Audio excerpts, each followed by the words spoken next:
బయటన మనం అలా వెళ్తూ ఉంటుంటే మన పక్క నుంచి ఒక బెంజ్, ఒక ఆడి, ఒక ఫెరారీ, రేంజ్ రోవర్ ఇలాంటి కార్స్ వెళ్తుండేటప్పుడు వాటిని చూసి వావ్ ఎంత బాగున్నాయి, ఇందులో ఒక్కసారైనా జర్నీ చేస్తే ఎంత బాగుంటుంది అని అనుకుంటూ ఉంటాం. కానీ మనసులో మనకు అనిపిస్తుంది ఇది మనం ఎఫర్ట్ చేయలేందే, ఇది మన రేంజ్ కాదులే అని వదిలిపెట్టేస్తూ ఉంటాం. బట్ ఇలాంటి కార్స్ మన రేంజ్ లోనే వస్తున్నాయి. ఈ కార్స్ మన బడ్జెట్ లో ఎలా వచ్చేస్తున్నాయి అని అనుకుంటున్నారా? చూస్తున్నారు కదా, కార్ కార్డ్స్ మాదాపూర్ లో ఉంది.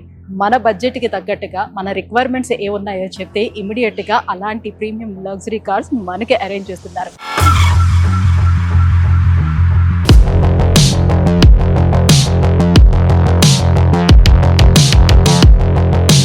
వితిన్ 1 డేలో మొత్తం ప్రాసెస్ అంతా కూడా అయిపోతుందండి. సో రెగ్యులర్గా మనం కార్స్ చేంజ్ చేయాలనుకున్నా, లేకపోతే ప్రీమియం లగ్జరీ కార్స్కి వెళ్ళాలి, మన డ్రీమ్ని ఫుల్ఫిల్ చేసుకోవాలనుకునే వాళ్ళకి ద బెస్ట్ ఆప్షన్ ఈజ్ మాదాపూర్లో ఉన్న కార్ కార్డ్స్. మరి కింద కలిసి కింద స్క్రోల్ అవుతున్నటువంటి నెంబర్కి కాల్ చేసేసేయండి. సో మీ డ్రీమ్ని ఫుల్ఫిల్ చేసుకోండి.